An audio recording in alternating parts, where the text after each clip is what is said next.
Hi, Scorpio. Welcome to your Gemini full moon quantum reading with me, Jocelyn, the Quantum Queen. So let us begin. This is, of course, for Scorpio, Sun, Moon, or Rising, and as always, welcome to my cross watchers. Cross watcher, you could be dealing with a Scorpio, and the message could actually be for you. So feel free to take it however it resonates with you and your situation.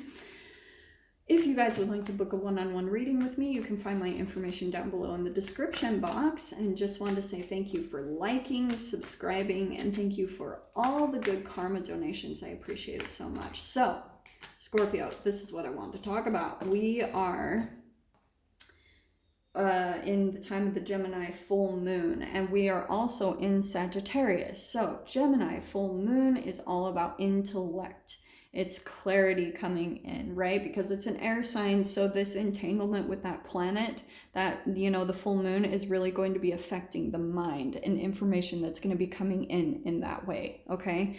Now, with it being in Sagittarius, Sagittarius is philosophy, and I really love the energy right now. It's so fast moving, especially compared to Scorpio. Like, that was freaking intense.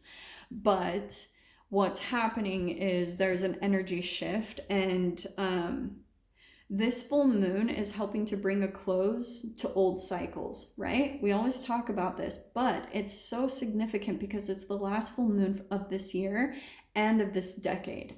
So where it is affecting you, ooh, interesting. Okay, nothing is yet set in stone. It's a very mutable time right now. Actually, Scorpio, this totally, see all the water here? I actually love this because the thing that I'm getting from it the most is it's like the world is your oyster. You know, it's kind of like it's feeling like you're in a place where you can create whatever you want. And so maybe for some of you, you've almost been waiting, like you've been waiting for the universe to maybe like, whatever, show you synchronicities or a direction.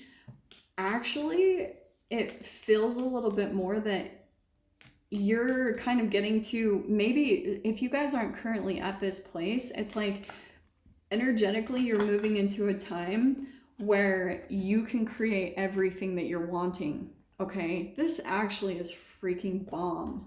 So let me pull out one more card. Hold on.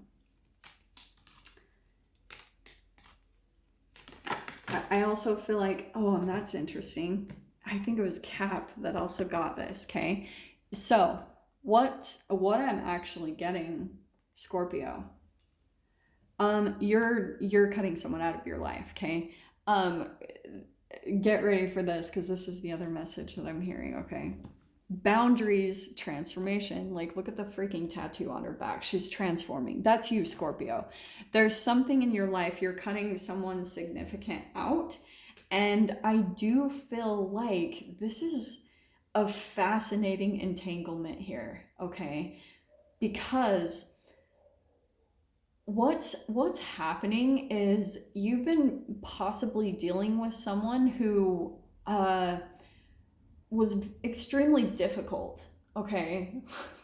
Like, I really do think that you cut someone out because they weren't creating any type of stability. Does that make sense? Like, nothing is yet set in stone. They were, I think, in some way, shape, or form, like, you might have come into this person's life, like, helping them out in some way, shape, or form, because Scorpio, I feel like your energy, you're coming in as more, like, responsible, perceptive, self-sufficient, but there's this interesting entanglement, because I think you are very psychic and that, you know, very intuitive, but what's interesting is it's the way you can see this situation, how it started from the beginning, okay?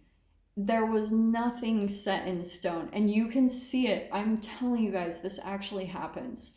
You can see exactly how a relationship or something is going to go just based off of the beginning interactions, okay? So for some of you, if this is like a specific person, or maybe this is even a work environment where it was all just up in the air, right? Because there were no boundaries. Everything might have been just kind of like go with the flow.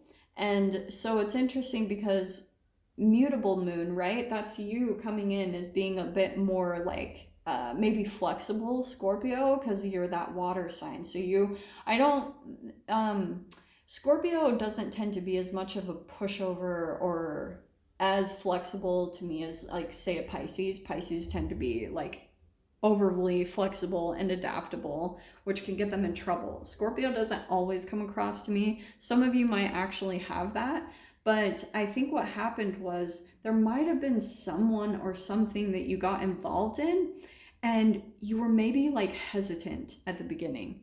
Like you were maybe unsure, you were hesitant to really set something in stone and really make some type of commitment because something might have felt off. Because I do feel like what was happening was you were going through this, you were picking up on like something intuitively that you were just like, oof. Like the thing that pops out to me the most with her is that third eye right there. Turned on freaking high, all right? Because you were picking up on it. Scorpio, this is why I try to like really point this out. You guys can always see, like I said, you can always see at the beginning the signs of where something got out of control or where the boundaries were lost, because you'll be able to see, and you'll gain a lot of knowledge from this. This is the good thing. But like I was saying too, I feel like something is coming to an end. You guys are cutting someone out of your life, and now you're coming to a place where some of you this is a lot of perception. Some of you might be maybe panicking because something didn't pan out the way that you were expecting, but it's actually really cool because nothing is set in stone. So now you've actually got this freedom to do what you want to do. It's kind of like what maybe had been a moment of panic. It's like once you shift your perception, then you're gonna start getting like intuitive impulses, right? You're gonna get connected back to the universe and start seeing like you can kind of create and mold your life however you want right now. Like you have this power. Look at that. Queen of Swords and the Queen of Wands. I do want to say you were dealing with someone like, oh, interesting. Like, you could have been dealing with a fire sign in Aries, Leo, Sag, but it was someone in a bit of a power role. But it's fascinating because there were two queens. Don't get caught up by the gender, but it's like both of you guys, as your energy was similar, except for that you are Scorpio, the one coming in with the boundaries. Like you're the one with all the knowledge, and the other person wasn't that way. Like they wanted to be more in the power. They wanted attention. So maybe even what might have happened, you started to maybe see their shadow side of like them wanting attention. Like maybe what happened was they brought you into an environment, and being in front of you, this is so specific, it's only for some of you, but it's like all of a sudden them just being around you, it brought up all of their insecurities. Now Scorpio, what might have happened is, sorry, I have to put these down for a second so I can finish this.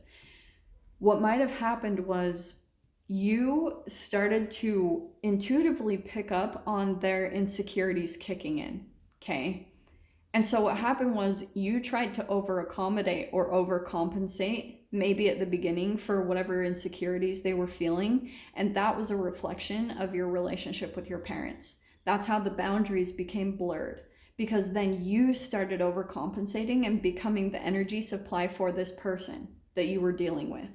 So that's why they started turning more into, like, honestly, I want to turn the Queen of Wands into a bit of an energy vampire, because that's a power person. It feels a little bit more like, I always talk about the narcissistic phase of development, how you can either, when we're younger, you can either create an addiction to power or an allergy to power. So when you entangled with this person, if they have more of an addiction to power, they probably have both, honestly, within themselves. They could have an imbalance, like, for example, okay, Scorps, you could have been entangling with someone where, and maybe this is you, you know, take it however it resonates for you, but if you feel disempowered in some way in your life, which is you can have an allergy to power just because of how you were programmed and raised by your parents. But if what will happen is you'll attract someone that will come in and kind of like be a mirror to that. Does that make sense? So, and you'll play this out energetically in your life. So say you feel like you get walked all over in your personal relationships.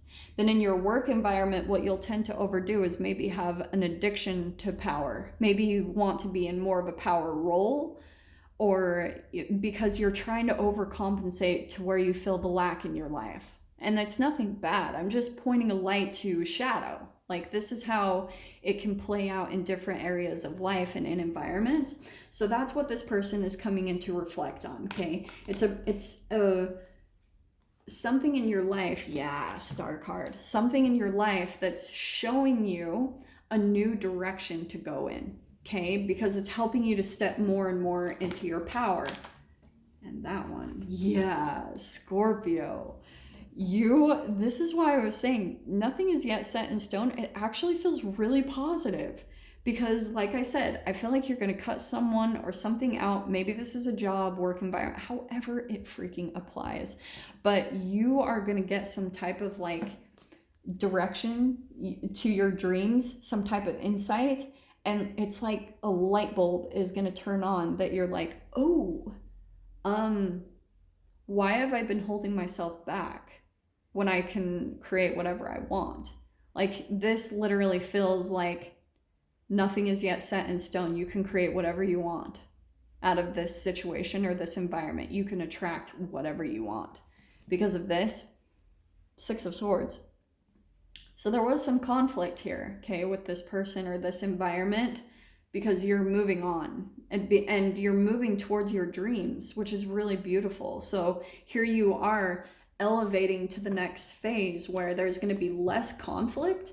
And things are going to be better. You know, like, we're constantly having to go through that process, especially, this is why I relate this on a societal level, like when it comes to class systems in society. If you're someone that maybe fell in the line of poverty, or you've come out of even a phase of your life where you had nothing or just felt like complete lack and you were having to really fight to survive in your life, this is you up leveling, which is really exciting. So I guess the encouragement, cut this freaking thing out because it's going to help you to move forward. That is the continual process. Two of Swords, blocking it, because there was... the blessing of this is this person was helping you to move forward into what you're meant to be in, Scorpio. Does that make sense?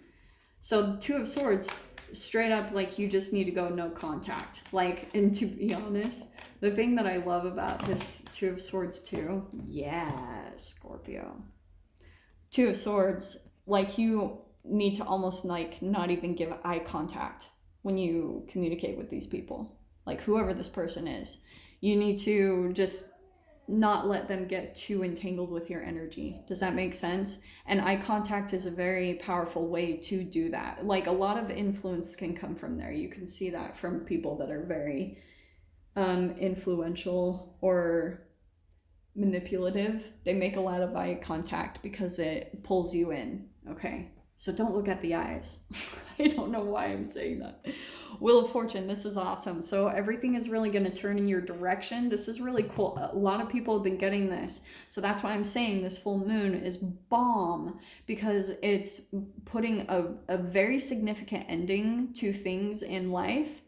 And it's going to take your life in a completely different turn. That's why I'm saying, like, your mind could even shift in this perception where something maybe seemed kind of scary, like, oh my gosh, I don't know what's going to happen. And it's like, ooh, all of these amazing things are starting to happen, which is freaking awesome, right? That's what we want. Let me grab one last card before we dive into the extended. There's that Queen of Swords again. I love it. And the World card. Look at that. There's the Ace of Wands right there too. Interesting. So yeah, that was perfect because that's what's happening. You're getting ready to shift into 2020. The World card, you're putting a huge end to a cycle in your life, a pattern, and maybe it is even for some of you a codependent pattern with someone in your life. Family, work, whatever, it can play out in every single way. Ace of Wands, you got a new beginning starting for you. That's why that Six of Swords is coming out. You're moving on to this new beginning. Love it. So I'm going to dive into the extended Scorpio. If you guys want to join me over there, feel free. Go down below, click on the Vimeo link, and I'll see you on the other side. But if this is where we leave things, Scorps, I am sending you guys so much love, wishing you all the very best, and I'll see you in your next reading. Take care.